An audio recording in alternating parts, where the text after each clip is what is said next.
Bien, bienvenidos entonces la gente de sistemas operativos. Vamos a continuar, arrancar con la unidad 6, digamos, todo lo que tiene que ver con dispositivos de entrada-salida. Primero vamos a hacer una clasificación de estos dispositivos, ¿sí? Estos dispositivos se pueden clasificar, digamos, como aquellos dispositivos, digamos, entendibles por el humano, digamos, que tienen que ver con la interfaz hombre-máquina, aquellos que son entendibles por máquinas y aquellos que tienen que ver con comunicaciones, ¿sí? Este, los dispositivos orientados o entendibles por, digamos, la interfaz hombre-máquina está basado generalmente en lo que es pantalla, lo que es teclado, mouse, los dispositivos que interactúan directamente con el usuario. Los dispositivos orientados a máquinas, digamos, tienen que ver con interfaces con los dispositivos de discos o todo lo que tiene que ver con drivers de dispositivos de almacenamiento secundario, sensores, controladores, actuadores. Los de comunicaciones tienen que ver con LAN drivers y modems, ¿sí? Hay gran diferencia entre los diferentes dispositivos de entrada-salida, digamos, una gran variedad de dispositivos y las diferencias se ven en cuanto a la velocidad de transferencia, digamos, en cuanto a la orientación o la aplicación que tiene cada dispositivo, la complejidad de control, la unidad de transferencia de esos dispositivos, la representación de los datos y las condiciones de error. La diferencia en cuanto a la tasa de transferencia realmente es impresionante porque podemos ir de dispositivos como una Ethernet de gigabit que anda en el orden de 10 a la 9 contra un teclado que anda de 10 a la 1, es decir, puede haber una diferencia de 8 o 9 ceros, digamos, en la cantidad, en la tasa de byte que transfiere por segundo, ¿no? Entonces, realmente el rango, digamos, de diferencia de velocidades es impresionante, digamos, entre los más lentos a los más rápidos, ¿sí? Bueno, después, en cuanto a la aplicación, muchos dispositivos en realidad, por más que tengamos un driver, digamos, de ese dispositivo, no es posible utilizarlo sin, por ejemplo, en el caso de los discos o de almacenamiento secundario, necesitamos un software adicional mucho más complejo, varias capas de software montadas sobre ese dispositivo para poder realmente utilizarlo por un ser humano, digamos, ¿no? Un buen ejemplo de eso son los sistemas de gestión de ficheros que tenemos que construir para poder gestionar, digamos, un disco de una manera humanamente entendible o humanamente usable, ¿sí? Eh, después hay otros dispositivos que, bueno, que con un manejo de software, un driver más básico, es posible utilizarlo, como podría ser una terminal, por ejemplo, ¿sí? No es lo mismo también un dispositivo que se está siendo usado, por ejemplo, en el caso de los discos, que uno lo está utilizando en un área de swap, un file system de swap, que un file system, digamos, de archivos de usuario, ¿no? La complejidad de control, por ejemplo, puede ser muy sofisticado dependiendo del dispositivo que se trate. Digamos, no es lo mismo controlar un disco rígido y los posibles errores que puede dar un disco rígido contra una impresora, por ejemplo. La unidad de transferencia, bueno, pueden ser un flujo de bytes o de caracteres orientado a byte o orientado a char, como por ejemplo podría ser una terminal, o bien puede ser orientado a bloque, como es el caso de los discos, este, que, que se transfieren de a bloque, es decir, no se transfieren carácter a carácter. La diferencia en cuanto también a la representación de los datos, bueno, puede haber diferentes codificaciones de caracteres y demás. Por ejemplo, en el caso de los terminales, hay hay ciertos caracteres especiales que son utilizados para control en la propia terminal. Las condiciones de error también son muy variadas, no solamente en cómo se reportan esos errores, sino también en las consecuencias que pueden traer esos errores y el rango posible de respuesta que puede haber. Bueno, para hacer operaciones de entrada-salida tenemos tres técnicas, esto ya lo hemos visto en la primera unidad, digamos, al principio de la asignatura, pero tenemos la entrada-salida programada, la entrada-salida manejada por interrupciones y después DMA, digamos, ¿no? En ese mismo orden fue la evolución, ¿no? En un primer momento era la entrada-salida programada, después evolucionó hacia una entrada-salida manejada por interrupciones, y bueno, DMA ya son máquinas bastante más modernas porque vienen con un módulo de DMA, aunque también el DMA viene evolucionando, como vamos a ver ahora, ¿sí? Bueno, en un primer momento, como dijimos, la evolución fue que todo lo que el procesador, la CPU, tenía un acceso directo al dispositivo de entrada-salida y hacía el control del dispositivo la propia CPU. Después, para tratar de ocultar la complejidad del dispositivo, digamos, y poder manejarlo de una manera más eficiente, digamos, y aislar un poco a la CPU de todo este trabajo tan tedioso, se crearon los módulos controladores de entrada-salida, ¿sí? Donde se podría hacer una entrada-salida programada sin interrupciones, pero teníamos un módulo de entrada-salida intermedio entre la CPU y el dispositivo, ¿sí? Entonces, de esa manera la CPU evitaba de tener que manejar todos los detalles que hacen a la programación y al control, digamos, fino digamos, y de muy bajo nivel que hay que hacer en cada dispositivo. Después se evolucionó, digamos, a controladores de entrada-salida manejados por interrupciones, entonces de esta manera el procesador no tenía que estar gastando tiempo, digamos, en hacer operaciones de entrada-salida directamente, sino que entonces la CPU lo que era notificada, digamos, era notificada cuando se producía, digamos, se completaba la operación de entrada-salida, ¿sí? Entonces, de esa manera, mientras tanto, la CPU podía estar dedicada a otras operaciones. Después, por la siguiente evolución fue el DMA, en donde directamente la CPU no interviene, no hace ningún tipo de transferencia de datos ni nada, simplemente se le pasan al DMA, al módulo DMA se le pasa toda la información necesaria, y el módulo DMA se encarga de hacer toda la operación de entrada-salida y de mover datos desde o hacia, desde el dispositivo hacia la memoria principal o de la memoria principal del dispositivo, ¿sí? Solamente el procesador se involucra al comienzo y al final de la operación, es decir, al comienzo dándole toda la información que necesita del módulo DMA y al final para recuperar, digamos, los datos que ya fueron copiados por el módulo DMA. El siguiente paso evolutivo fue tener los módulos de entrada-salida en un procesador aparte. Entonces, tenemos que en realidad las operaciones de entrada-salida se transformaron en programas de entrada-salida que son ejecutados por procesadores de entrada-salida. Después la siguiente evolución fue que esos módulos, procesadores de entrada-salida, tienen su propia memoria local,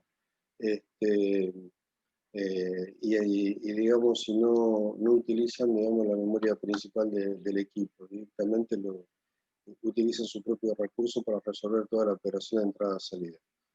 El DMA es la técnica más utilizada, digamos, hoy en día, presente en la mayoría de los equipos, y básicamente es una delegación que hace la CPU, digamos, en este módulo para resolver todo lo que es operaciones de entrada-salida. Entonces, básicamente se le pasa toda la información al comienzo de la operación, y el módulo DMA, digamos, va a interrumpir a la CPU cuando esta operación ya esté finalizada. Pero la transferencia de datos y las operaciones de entrada-salida son todas a cargo del módulo DMA. Hay diferentes implementaciones del módulo DMA. Puede estar, por ejemplo, compartir el mismo bus de datos. Por supuesto que acá el problema que tenemos es de performance, ¿no? Porque de la misma manera que, es decir, se genera mucho tráfico, digamos, en el bus de datos, para hacer todas las transferencias de entrada-salida que son muy frecuentes en la máquina. Entonces se está utilizando el mismo bus que por ahí se pueden utilizar para transferir datos entre la memoria y el procesador. Es decir, es como que esa autopista también está congestionada por las operaciones de entrada-salida, ¿sí? Por supuesto que esa es la configuración más económica, ¿no? Otra forma de configuración es integrar a DMA con los módulos de entrada-salida, de forma tal de bajar, digamos, el tráfico dentro del bus principal de datos, digamos, del sistema, descongestionar bastante, digamos, la comunicación, mejorar muchísimo el rendimiento y la performance por una cuestión de que el DMA trabaja directamente sobre el dispositivo con los módulos de entrada-salida. Entonces la comunicación ahí es bien, mucho más rápida, digamos, y eficiente. La otra opción es tener un bus separado, digamos, de DMA, y una misma interfaz de DMA para todos los dispositivos de entrada-salida, ¿sí? Básicamente, el objetivo es buscar la eficiencia en las operaciones de entrada-salida, que son extremadamente lentas si la comparamos con la memoria principal o la velocidad de la CPU. El uso de multiprogramación, entonces nos permiten, digamos, cuanta mayor cantidad de procesos tengamos ejecutando en el sistema, mucho mejor, porque nos va a permitir que la CPU esté más ocupada y que no nos suceda que en un momento determinado todos los procesos quedan bloqueados a la espera de resoluciones de operaciones de entrada-salida, ¿sí? Entonces, es muy importante, digamos, que tengamos un flujo de procesos más o menos razonable eh, como para que la CPU no esté ociosa, ¿sí? Las operaciones de entrada-salida, digamos, son muchísimo más lentas, pero si tuviéramos muchos procesos haciendo operaciones de entrada-salida al mismo tiempo, de alguna manera podrían hacer, digamos, que todas estas operaciones tengan un impacto, digamos, en el rendimiento del equipo, ¿sí? Hay un montón de operaciones que la gestión del sistema operativo también y la administración de memoria, como hemos visto, el swap de páginas, los fallos de página y demás, van a provocar un montón de operaciones de entrada-salida, en este caso de transferencia de páginas desde el disco a la memoria principal, ¿sí? La idea es, con el objetivo, el deseo de diseño y todo diseñador del sistema operativo sería tener una interfaz totalmente uniforme para todos los dispositivos de entrada-salida. En este aspecto, el sistema operativo que mejor ha podido lograr ese objetivo ha sido Unix, ¿sí? En Windows esto no fue tan fácil de lograr. eh, y bueno, entonces una posible opción para tratar de generalizar las interfaces de los diferentes dispositivos es trabajar con una visión jerárquica de las interfaces que hay entre los diferentes dispositivos, ¿sí? De manera tal de que cada nivel de la jerarquía es una capa de software, digamos, que provee servicios a la capa de nivel superior, y así sucesivamente, ¿sí? Entonces, acá podemos ver, digamos, gráficamente un, una- un slide, digamos, del profesor Kahneman, donde muestra muy gráficamente cómo es la situación, digamos, ¿no? De sistemas operativos que tienen interfaces estándares y aquellos que no las tienen, ¿no? En el caso de Windows podría ser un sistema operativo que no tiene una interfaz estándar, mientras que en el caso de Unix es un sistema operativo que sí tiene una interfaz estándar. Se utiliza la mayoría de los dispositivos de la misma forma, ¿sí? ¿Cuáles son las capas, las capas, digamos, de software que nos separan a nosotros, a los procesos de usuario, del hardware, digamos, del dispositivo? Bueno, tenemos la entrada-salida lógica, digamos que tenemos, donde se trabaja con el dispositivo a nivel lógico. Después tenemos la entrada-salida a nivel de dispositivo, en donde, donde las operaciones sobre los dispositivos se van a traducir en una secuencia de operaciones de entrada-salida. Después tenemos toda la parte de planificación, porque todas esas operaciones de entrada-salida van a tener que entrar en una planificación para ver qué nos conviene hacer primero y qué nos conviene hacer después. Ahí vamos a tener que manejar alguna cola, digamos, para hacer, para encolar, digamos, las diferentes operaciones de entrada y salida que hay sobre los diferentes dispositivos, de manera tal de optimizar o mejorar lo más posible el rendimiento, digamos, de cada dispositivo. En el área de comunicaciones, los dispositivos de comunicación es exactamente igual que el anterior, nada más que se reemplaza la entrada-salida lógica, reemplazada por una arquitectura de comunicaciones, ¿sí? Como es el caso de TCP/IP, que también está implementado como un conjunto de capas, ¿sí?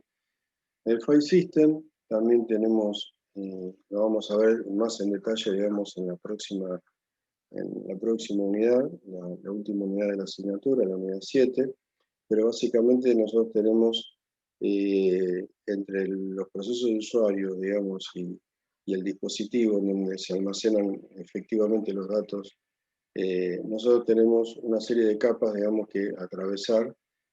Por ejemplo, tenemos la parte de administración de directorio, digamos, que tiene que ver con operaciones de creación de archivos, borrado de archivos, listar archivos, etcétera, etcétera. Así son operaciones que se hacen sobre los archivos. Luego tenemos el file system, digamos, donde se encuentra, digamos, toda la lógica de implementación, digamos, del sistema gestor de ficheros que tiene el sistema. Por último, tenemos la organización física, digamos, en donde los nombres de archivos se transforman, digamos, en direcciones físicas, digamos, dentro del dispositivo. La técnica de buffers permiten, digamos, mejorar muchísimo el rendimiento, digamos, digamos, de los dispositivos de entrada-salida. Además, también tiene un impacto en lo que tiene que ver con la gestión de memoria. Por ejemplo, si yo estoy haciendo transferencias de datos directamente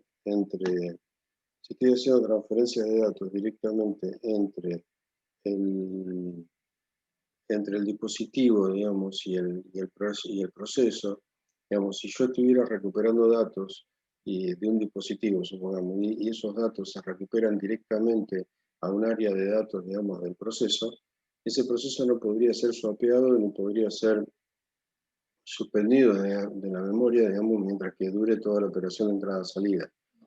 Eso no lo podríamos hacer, es decir, que el proceso debería estar siempre permanentemente en memoria principal, a menos que utilicemos una memoria intermedia, un buffer, por ejemplo, en donde en realidad toda la operación de entrada-salida se hace hacia un buffer, y luego del buffer se traslada al área de usuario o al proceso de usuario. Entonces, de esa manera, al desacoplar el proceso de usuario con el dispositivo, me permite a mí una mayor libertad para poder gestionar la memoria, digamos, relacionada con ese proceso. Si ese proceso va a estar bloqueado durante mucho tiempo por esta operación de entrada-salida, yo podría tranquilamente suspenderlo, bloquearlo o swapearlo en el disco, digamos, porque sé que por un buen tiempo no lo voy a utilizar.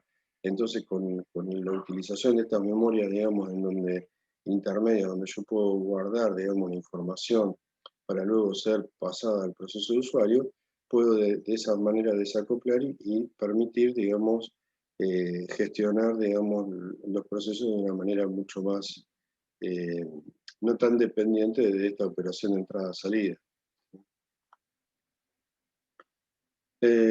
Podemos tener transferencias que se hagan a nivel de carácter, pero también podemos tener transferencias orientadas a bloques o buffer de bloques, como es el caso de los discos, y como es el caso de las terminales y de las impresoras, también puede haber un buffer a nivel de carácter, ¿sí? Como dije antes, pues, cuando no hay buffer intermedio, directamente del dispositivo, a través de las capas que tiene el sistema operativo, se trasladan los datos al área de usuario. Es lo que expliqué anteriormente, que nos dificultaba después la gestión de ese proceso, digamos, porque al estar atado, digamos, a una operación de entrada-salida, no voy a poder sacarlo de la memoria principal, digamos. Esa es una de las dificultades que tiene la no utilización de buffer. La posibilidad de utilizar buffer me mejora esto, y también debería mejorar el rendimiento. Yo puedo tener un simple buffer, digamos, manejado por el sistema operativo, que luego, cuando se completa la operación o cuando se llena ese buffer, recién ahí puede mover los datos del buffer hacia el área de datos del proceso de usuario para que se vayan procesando, digamos.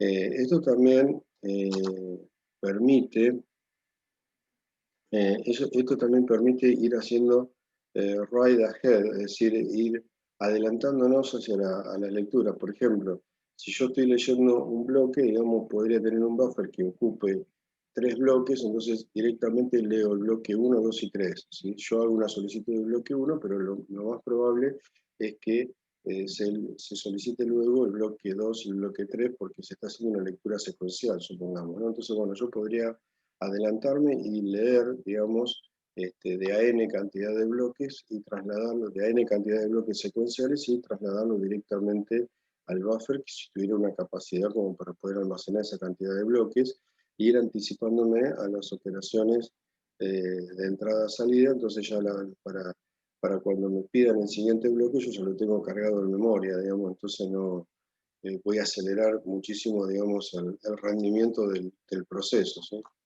A partir de la presunción, digamos, de que la mayoría de los procesos son secuenciales, o la mayoría de las lecturas van a ser secuenciales. Podemos trabajar también de la misma manera con buffer orientados a caracteres, podríamos hacerlo por línea, ¿sí? O por byte, ¿sí?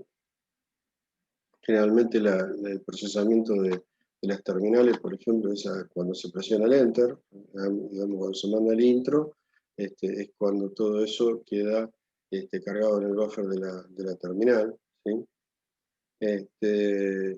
Algunos caracteres especiales también pueden tener significancia en cómo hacer el buffering digamos, de dispositivos orientados al carácter. También se se puede trabajar con doble buffering, ¿sí? Doble buffering. Entonces hay una sincronización entre estos buffers, digamos, y el proceso de usuario para ir consumiendo datos o moviendo datos de un buffer mientras que se va llenando otro eh, en forma sincrónica, digamos, a través de... Es decir, mientras que se va llenando un buffer, puedo ir descargando datos del otro buffer hasta que se consume por completo, ¿sí? La misma idea lo puedo aplicar en un buffer circular, ¿sí? Acá tenemos un slide del profesor Tannenbaum donde podemos ejemplificar mejor la idea de un modem sin buffer, digamos directamente al proceso de usuario. En el caso B, digamos, haciendo buffer en el área de usuario. En el caso C, haciendo buffering, digamos, a nivel del kernel, ¿sí? Y luego copiándolo al área de usuario. Y por último, haciendo doble buffering, digamos, en el área de kernel y copiándolo en el proceso de usuario. En los casos A y B, en el caso A y B, digamos, como dije antes, estamos un poco más complicados para la gestión de esos procesos porque lo tenemos que mantener en memoria principal mientras dure la operación de entrada-salida, ¿sí? Bueno, realmente en promedio el uso de buffering mejora muchísimo el rendimiento. Mejora muchísimo el rendimiento y puede suavizar los picos de demanda, digamos, que puede haber de operación entrada-salida. Ahora bien, si la demanda de entrada-salida realmente es sostenida en el tiempo, ¿sí? Es sostenida en el tiempo, por más buffer que yo ponga, ya va a llegar un momento que todos los buffers se van a llenar y de alguna manera va a provocar un cuello de botella en la máquina. Es decir, que de todas maneras los buffers son eficientes en la medida en que ese espacio de memoria no esté permanentemente lleno, digamos, ¿no? Esa es la idea, es decir, tener el nivel de rendimiento de esos buffers se ven más que nada cuando no están al máximo de su capacidad. Cuando se llega a una saturación tal de que están todos los buffers llenos y al máximo de su capacidad, es prácticamente lo mismo que no tener, que no usar ningún buffer, ¿sí? Bueno, los parámetros del disco, digamos, para una operación de entrada-salida, son varios. Tenemos, por un lado, la espera por el dispositivo, digamos, en el bus. Por otro lado, la espera en la espera por el dispositivo, la espera por el canal para comunicarme con ese dispositivo, el tiempo de búsqueda, el retraso rotacional y el tiempo de transferencia, digamos. Esos son todos los tiempos, digamos, que involucran, digamos, una operación de entrada-salida en disco. Primero nosotros sabemos que el disco está rotando siempre a una misma velocidad constante. Entonces, la operación de entrada-salida primero involucra obtener la pista objetivo, es decir, a dónde, a qué pista, ¿sí? A qué sector, digamos, a qué área del disco voy. Entonces, en realidad tengo que encontrar la pista, digamos, que estoy buscando, y eso implica entonces que las cabezas lectoras grabadoras del disco se muevan en la dirección correcta para posicionarse sobre la pista objetivo, ¿no? Es decir, el disco está dividido en un montón de pistas concéntricas, numeradas, entonces cuando hago una operación, yo tengo que ubicar la pista sobre la cual pretendo hacer la operación. Eso involucra un tiempo de movimiento de la cabeza lectora grabadora hasta ubicar la pista objetivo, digamos, de la búsqueda. Es decir, ubicar la pista en donde pretendo hacer la operación de entrada-salida. Ahora bien, una vez que está ubicada la pista, el disco está girando, ¿sí? a una velocidad constante.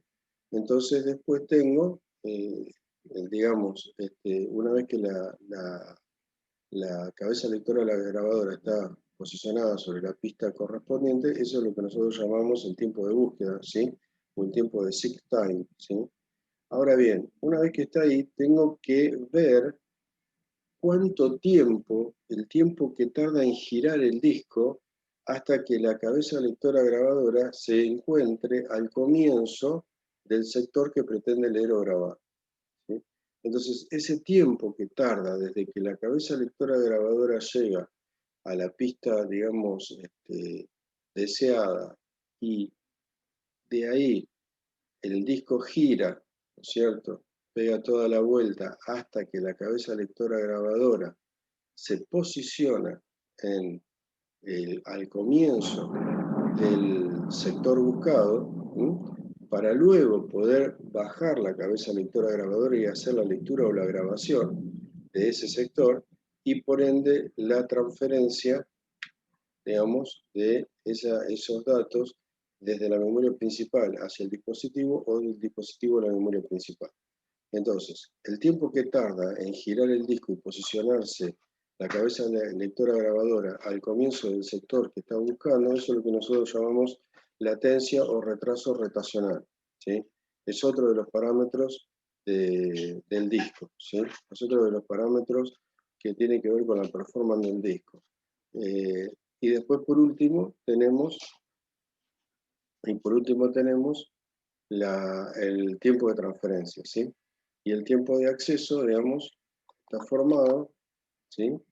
El tiempo de acceso está formado, digamos, por el tiempo de búsqueda más el tiempo de retraso rotacional. Después tenemos que sumar el tiempo de transferencia para completar, digamos, todo el tiempo que va a tardar, digamos, la operación de entrada-salida, en definitiva, hasta que el dato se haya trasladado al dispositivo y el dispositivo a la memoria principal, ¿sí? Bien, hay diferentes políticas, digamos, también, a medida que se van dando operaciones de entrada-salida sobre el disco, principalmente, lo que puede suceder es que diferentes procesos, supongamos que tenemos 20 o 30 procesos corriendo al mismo tiempo, va a haber operaciones de entrada-salida que involucren a diferentes pistas, a diferentes, digamos, digamos, que sean solicitadas, y dentro de esas pistas diferentes sectores también. Pero bueno, acá, digamos, lo que muestra la presentación, digamos, es un número de pistas, digamos, que son solicitadas por diferentes procesos, y nosotros podemos aplicar diferentes políticas de planificación de discos sobre ese conjunto de pistas para ver cuáles son las políticas que mejor rendimiento tienen, digamos, ¿no? Podemos aplicar FIFO, ¿sí? Es decir, atendiendo cada una de las peticiones a medida que se van dando, Y para cada una de esas peticiones podemos hacer el cálculo, digamos, de cuánto tiempo nos va a llevar cada una de estas operaciones, ¿sí? También otro algoritmo es manejarse por prioridad, ¿sí? En donde en realidad por ahí no es lo óptimo desde el punto de vista del disco, digamos, porque tal vez hagamos saltar las cabezas lectoras grabadoras muy frecuentemente a pistas, digamos, muy dispares, ¿no? Es decir, por ahí no aprovechamos mucho el desplazamiento secuencial de esa cabeza lectora grabadora, porque en definitiva está guiado por el objetivo de prioridad de un proceso que básicamente trata de satisfacer, digamos, el tiempo de respuesta que se le puede dar a un usuario, pero no necesariamente es el mejor rendimiento desde el punto de vista del dispositivo. Por ejemplo, los procesos, muchas veces que están corriendo en forma permanente en la máquina como demonios, suelen tener una prioridad relativamente baja, porque son procesos que están corriendo permanentemente, son procesos de larga duración. Un sistema gestor de base de datos, por ejemplo, generalmente es un proceso, digamos, de esas características, es un proceso de tipo demonio, digamos, de baja prioridad, que está corriendo permanentemente, pero que realiza una enorme cantidad de operaciones de entrada-salida. Entonces, un proceso demonio con esas características se le asignaría una prioridad muy baja y por ende, digamos, tendría el peor de los rendimientos, un sistema gestor de base de datos, si se utiliza esta política para esa clase de procesos, ¿sí? Bien, último en entrar, primero en salir. La idea de esto, de este algoritmo, sería que, digamos, cuando estamos haciendo operaciones de append, por ejemplo, en archivos, supongamos que estamos agregando registros como una especie de sistema transaccional, se supone entonces que el brazo o la cabeza lectora grabadora se va moviendo en forma secuencial, ¿sí? En forma secuencial, a partir de la posición última que tuvo. Entonces, como estoy grabando generalmente de append, muy posiblemente, si grabé, digamos, ese bloque, digamos, seguramente voy a estar grabando el bloque más uno, digamos, ¿no? Lo cual, si digamos, me permite, se supone que el movimiento que voy a tener de la cabeza lectora grabadora sobre el más recientemente usado debería ser el menor posible. Bueno, el problema de esta política es que puede haber otros procesos, digamos, que sufran inanición porque un proceso que está haciendo append permanentemente de archivo estaría captando, digamos, toda la atención de este algoritmo y estaría atendiendo todas las peticiones de entrada o salida de ese proceso, mientras que hay otros procesos que están grabando en otra área del disco que no tendrían oportunidad de seleccionar esas operaciones de entrada-salida para que sean completadas. El tiempo de servicio, primero, el servicio más corto, ¿sí? Dice, selecciona primero las operaciones de entrada-salida o las peticiones de entrada-salida que requieran el menor movimiento del brazo del disco desde la actual posición, ¿sí? Entonces, básicamente lo que hace es tratar de seleccionar las operaciones de entrada-salida que le impliquen el menor tiempo de búsqueda posible, ¿sí? El scan lo que hace es hacer un barrido, digamos, del disco, digamos, en una dirección, y a medida que se mueve la cabeza lectora grabadora en esa dirección, se van haciendo todas las operaciones de entrada-salida pendientes que estén en esa área, ¿no? Cuando llega al final del disco, digamos, vuelve a arrancar en el sentido inverso, ¿sí? Y también va completando todas las operaciones, digamos, a medida que va haciendo la pasada por el disco, va completando las peticiones de entrada-salida que están en esa área del disco, ¿no? El CSCAN hace el barrido del disco en una dirección, y después, bueno, se van satisfaciendo todas las operaciones de entrada-salida en esa dirección, y luego lo que hace es vuelve nuevamente al comienzo del disco para volver a comenzar, ¿sí? Después, otro algoritmo es tomar el disco y segmentarlo en 3, 4 partes diferentes y armar 3 o 4 colas por cada segmento del disco, digamos. Supongamos que el disco lo partimos en 3 áreas, armamos 3 colas en cada una, armamos una cola por cada área del disco, y lo que hacemos es encolar allí, digamos, todas las peticiones de entrada-salida digamos, que están asociadas a esa área del disco, y luego lo que hacemos es utilizar scan, digamos, sobre cada una de estas colas. FScan utiliza dos colas, ¿sí? Dos colas. Cuando comienza el scan, lo que hace es ir satisfaciendo todas las peticiones que hay en una cola, mientras que la otra cola está vacía, y todas las nuevas peticiones que van sucediendo a medida que se va haciendo el scan, se van encolando, digamos, en la otra cola que está vacía, ¿sí? Es decir, que va vaciando una cola mientras que va haciendo el scan, y se va llenando otra a medida que van llegando nuevas peticiones. Termina con una cola y procesa la otra, y así sucesivamente. Vacía una y procesa la otra.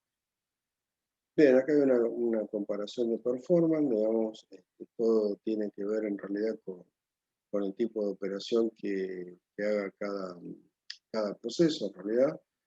No hay una receta, digamos, para decir este algoritmo es mejor que el otro y demás. Dependerá de las características propias de cada proceso y de las operaciones de entrada-salida que impacten en cada uno de estos procesos. Bien, otra forma de acelerar las operaciones de entrada-salida, o buscando formas de mejorar el rendimiento, digamos, de todo esto, se pensó en decir, bueno, en vez de tener una cabeza lectora grabadora, bueno, tengamos muchas cabezas lectoras grabadoras para que podamos satisfacer en la misma unidad de tiempo varias operaciones de entrada-salida. En este caso, podríamos pensar directamente en múltiples discos, ¿no? Entonces, cuanto sabemos que el disco es muy propenso a fallos, digamos, ¿no? Es decir, por el hecho de tener piezas mecánicas. Si bien hoy en día ya se están masificando los discos sólidos, todavía, digamos, hay muchos discos magnéticos funcionando, y por un tiempo más creo que van a estar haciéndolo, que en breve ya se van a reemplazar por todos discos sólidos. Todo tiende a ser memoria, eh, digamos, en lo que se está viendo, que mejora muchísimo el rendimiento y baja muchísimo la probabilidad de fallo también, porque no hay piezas mecánicas, digamos, en estos discos sólidos. Pero acá, que tenemos en los discos rígidos tradicionales, que tenemos muchas piezas mecánicas, si incorporamos mucha más cantidad de discos, estamos incorporando también mucha más probabilidad de fallo. Entonces, ¿cómo compensamos esa probabilidad de fallo? Es a través de guardar información de paridad, ¿sí? O información de control, o datos de control.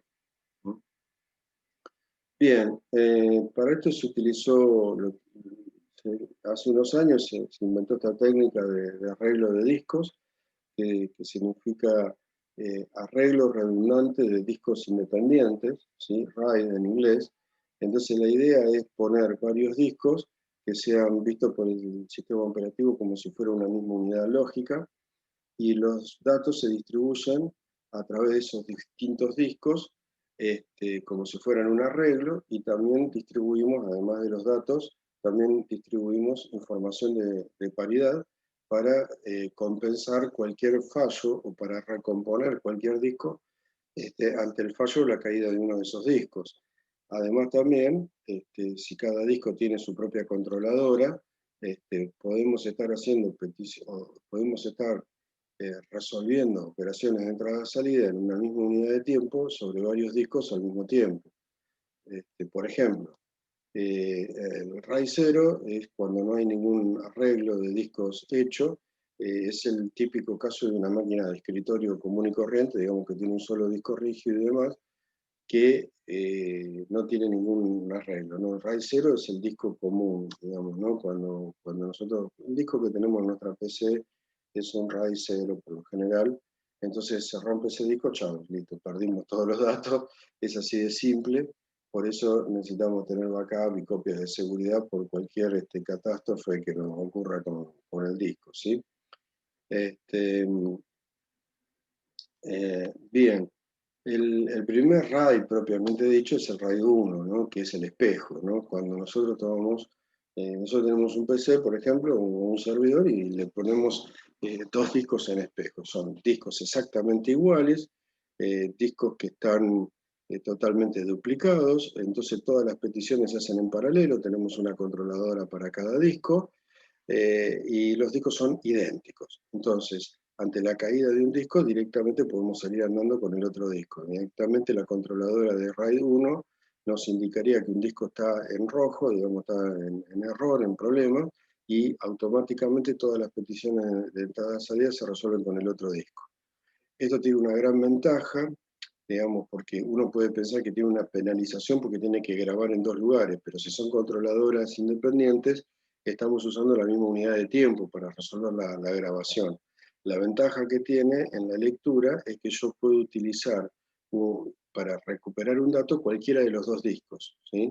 Entonces puedo usar, si hay un disco que está ocioso, puedo darle esa operación de lectura al otro disco sin problema, entonces de esa manera puedo optimizar muchísimo los tiempos, mejora muchísimo los tiempos de lectura, ¿sí?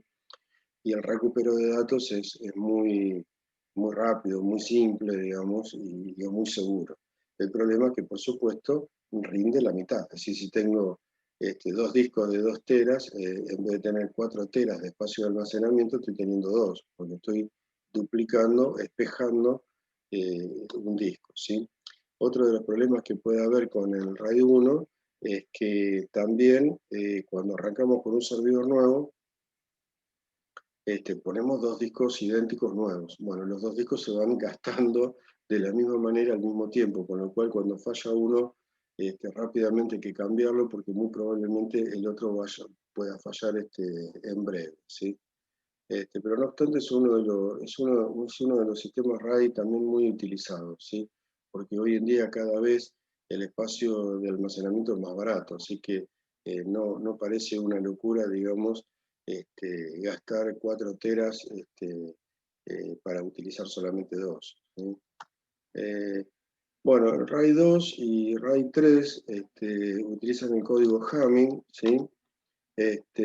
Básicamente es un código de control de paridad, digamos, sobre strings, digamos, strips de datos realmente muy pequeños, ¿sí?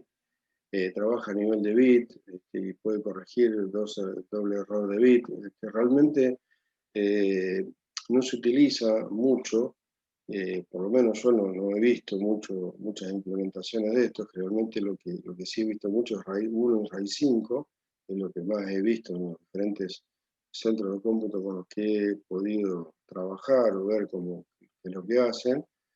Y también RAID 6, es decir, RAID 1, 5 y 6 es lo que más he visto.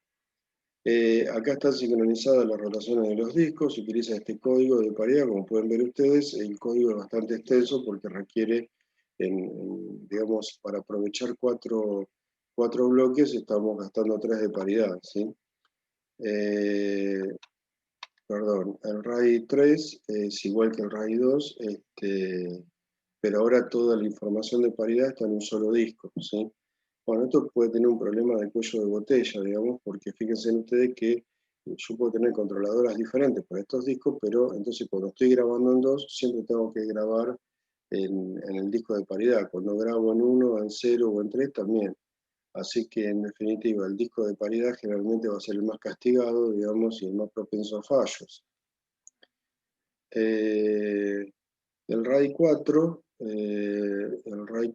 también trabaja, pero ahora, digamos, en vez de trabajar con unidad de medida tan pequeña, se trabaja eh, digamos,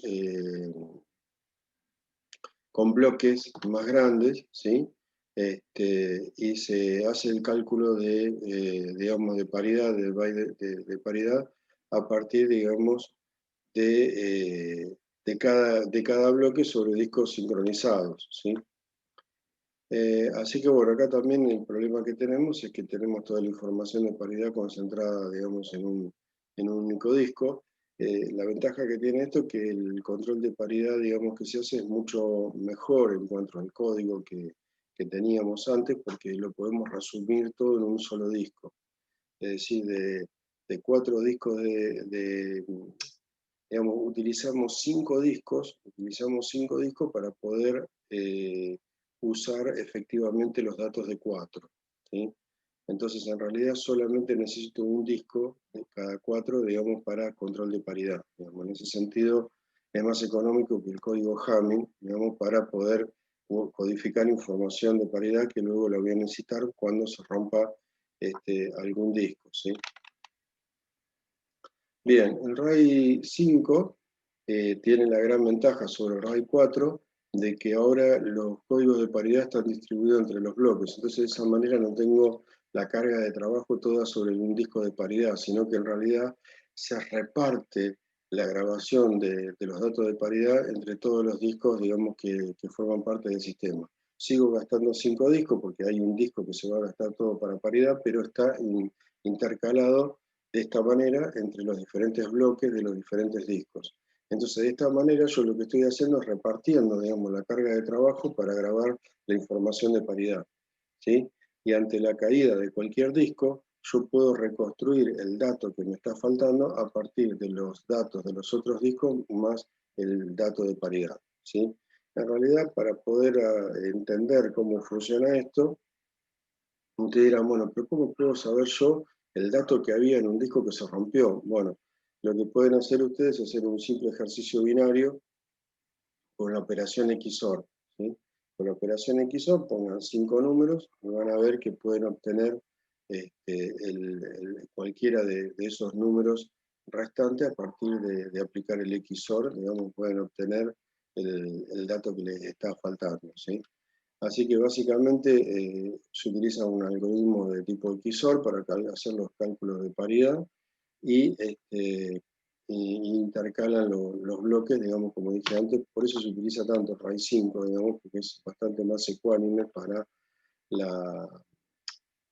digamos, la distribución de la carga de trabajo, y ante la caída de un disco puede seguir funcionando sin ningún problema, ¿sí? Porque de los 5 discos, si se cae uno, se reconstruye a partir de la información por diferencia, digamos, se sabe la información que tenía en ese disco. Entonces la controladora marca en rojo el disco que está roto, uno lo saca, lo tira a la basura, le pone un disco nuevo y lo reconstruye nuevamente a partir de la información de los otros 4. Por supuesto que si cae un segundo disco, chau, RAID 5, ¿no? Es decir, puede flotar con un disco roto, pero no con 2 discos rotos. Bueno, el RAID 6 surge para eso, para poder, digamos, se necesita el doble de información de paridad, pero tiene la ventaja de que puede funcionar incluso con el fallo de 2 discos. Es decir, si se rompen 2 discos, igual sigue andando.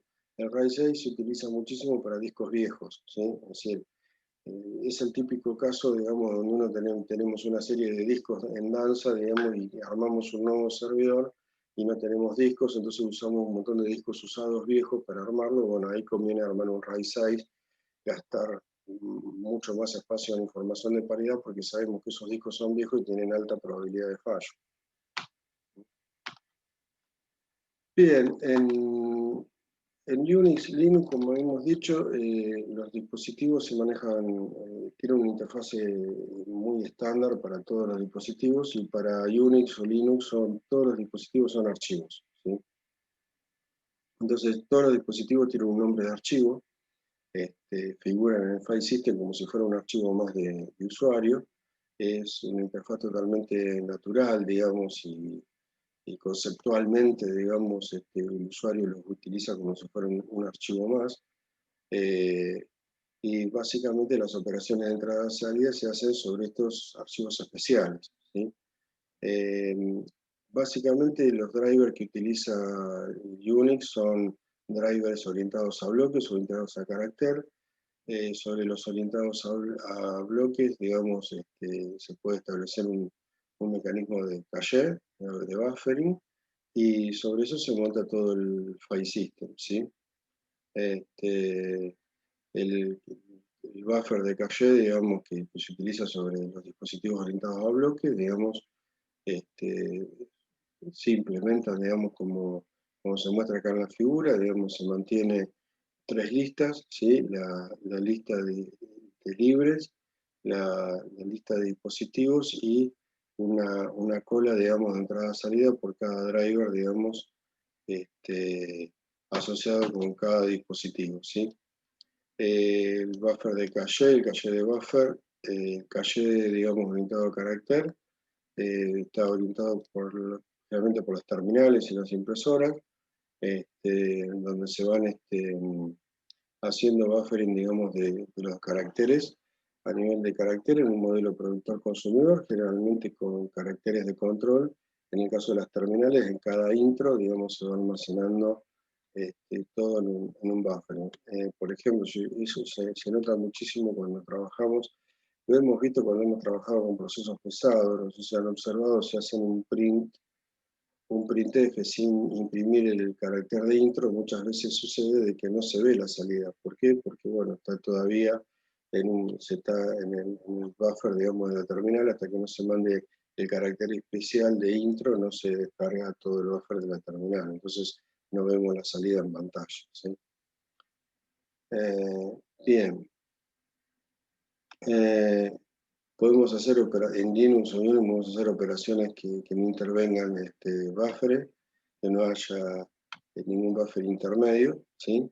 Entonces, ese proceso, como dije antes, va a estar bloqueado en memoria y no va a poder ser swapeado hasta que no termine la operación de entrada-salida, y es cuando tenemos DMA entre el dispositivo y el proceso, ¿sí? Bueno, básicamente es muy similar, digamos, Linux y Unix. Cuando hablamos de Unix nos referimos a System 5 Release 4. En términos de entrada-salida son muy similares, ¿sí? Bien, en la terminal, las terminales, este es un slide del profesor Tannenbaum, ¿sí? Las terminales también utilizan orientadas a carácter, utilizan una interfaz que se llama RC232, que es muy utilizada también en comunicaciones. De hecho, bueno, hicimos un programa de comunicaciones estándar que lo hemos usado en combinación con la cátedra de comunicaciones también algunas veces para ver que con el mismo programa de comunicación, de transferencia, nosotros podemos hacer transferencias, digamos, entre procesos, transferencias dispositivos, diferentes dispositivos por el mismo programa, digamos, simplemente le cambiamos o le parametrizamos dispositivos de entrada o de salida diferentes, ¿sí? Pero el código es exactamente el mismo para todos. Las terminales tienen caracteres especiales, ¿sí? Que tienen determinado significado, ¿sí? El control M, el carrier return, digamos, el line feed, digamos, para generar una nueva línea y demás. Bueno, todo esto significa trabajar con la terminal en forma canónica, es cuando nosotros estamos trabajando en la terminal teniendo en cuenta estos caracteres especiales que tienen un significado y un efecto sobre la terminal. Otra forma de trabajar sobre la terminal es una forma RAW, RAW mode, donde en realidad no asumimos ningún carácter como especial, sino que simplemente es un flujo de bytes que van y que vienen desde o hacia la terminal. Y no tiene ningún tipo de significado. Digamos, esas son las dos maneras o los dos modos en que podemos operar un terminal en Linux o en Unix. Bueno, esto ha sido todo entonces con lo que es entrada-salida. Así que hemos visto varios conceptos, digamos, de cómo hacer la entrada-salida y después vimos el tema de cómo manejar arreglos de discos. Bueno, eso es todo entonces, nos vemos en la próxima. Muchas gracias.